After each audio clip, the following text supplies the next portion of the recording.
Le mot de révolution n'est pas pour nous Français un mot vague. Nous savons que la révolution est une rupture. La révolution est un absolu. Il n'y a pas de révolution modérée. Il n'y a pas de révolution dirigée comme on dit l'économie dirigée. Celle que nous annonçons se fera contre le système actuel tout entier. Ou elle ne se fera pas. Si nous pensions que ce système est capable de se réformer, qu'il peut rompre de lui-même le cours de sa fatale évolution vers la dictature de l'argent, de la race, de la classe ou de la nation, nous nous refuserions certainement à courir le risque d'une explosion capable de détruire des choses précieuses qui ne se reconstruiront qu'avec beaucoup de temps, de persévérance, de désintéressement et d'amour. Mais le système ne changera pas le cours de son évolution pour la bonne raison qu'il n'évolue déjà plus. Il s'organise seulement en vue de durer encore un moment, de survivre. Loin de prétendre résoudre ses propres contradictions, d'ailleurs probablement insolubles, il paraît de plus en plus disposé à les imposer par la force, grâce à une réglementation chaque jour plus minutieuse et plus stricte des activités particulières, faites au nom d'une espèce de socialisme d'État, forme démocratique de la dictature. Chaque jour, en effet, nous apporte la preuve que la période idéologique est depuis longtemps dépassée. À New York comme à Moscou ou à Londres, nous voyons la démocratie impériale anglaise, la démocratie plutocratique américaine et l'empire marxiste des dominions soviétiques. Sinon marcher la main dans la main, il s'en faut du moins poursuivre le même but, c'est-à-dire maintenir coûte que coûte, fût-ce en ayant l'air de le combattre, le système à l'intérieur duquel ils ont tous acquis richesse et puissance. Car à la fin du compte, la Russie n'a pas moins tiré profit du système capitaliste que l'Amérique ou l'Angleterre.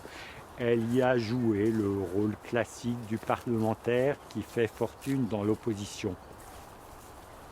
Bref, les régimes jadis opposés par l'idéologie sont maintenant étroitement unis par la technique.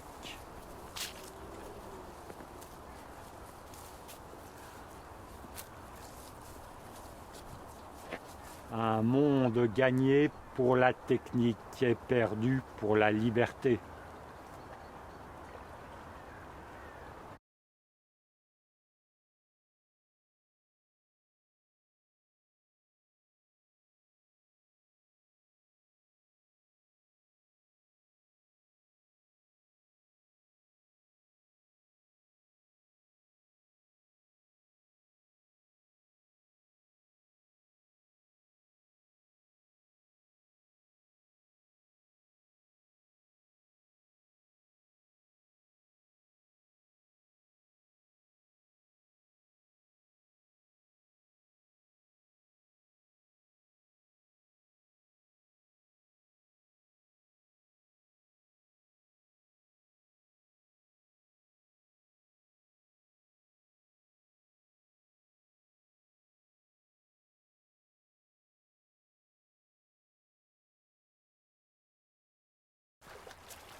Le mot de révolution n'est pas pour nous Français un mot vague. Nous savons que la révolution est une rupture, la révolution est un absolu. Il n'y a pas de révolution modérée. Il n'y a pas de révolution dirigée, comme on dit l'économie dirigée. Celle que nous annonçons se fera contre le système actuel tout entier. Ou elle ne se fera pas.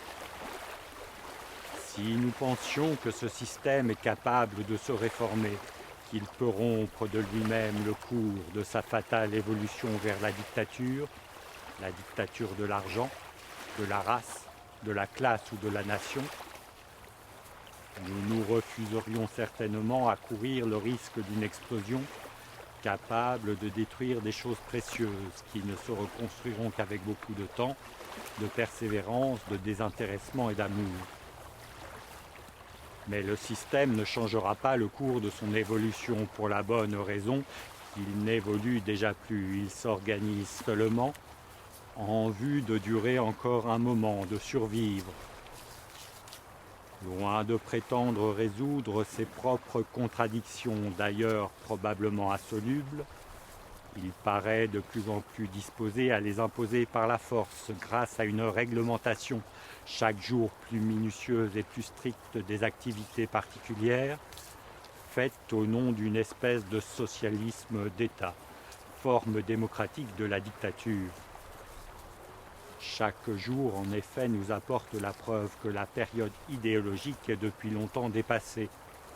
À New York comme à Moscou ou à Londres, nous voyons la démocratie impériale anglaise, la démocratie plutocratique américaine et l'empire marxiste des dominions soviétiques, sinon marcher la main dans la main, il s'en faut, du moins poursuivre le même but, c'est-à-dire maintenir coûte que coûte, fût en ayant l'air de le combattre, le système à l'intérieur duquel ils ont tous acquis richesse et puissance. Car à la fin du compte, la Russie n'a pas moins tiré profit du système capitaliste que l'Amérique ou l'Angleterre. Elle y a joué le rôle classique du parlementaire qui fait fortune dans l'opposition.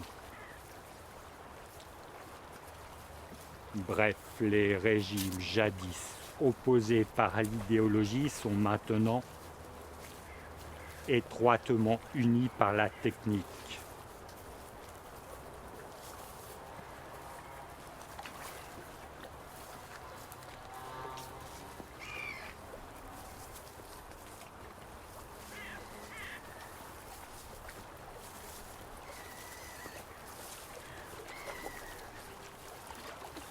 Un monde gagné pour la technique est perdu pour la liberté.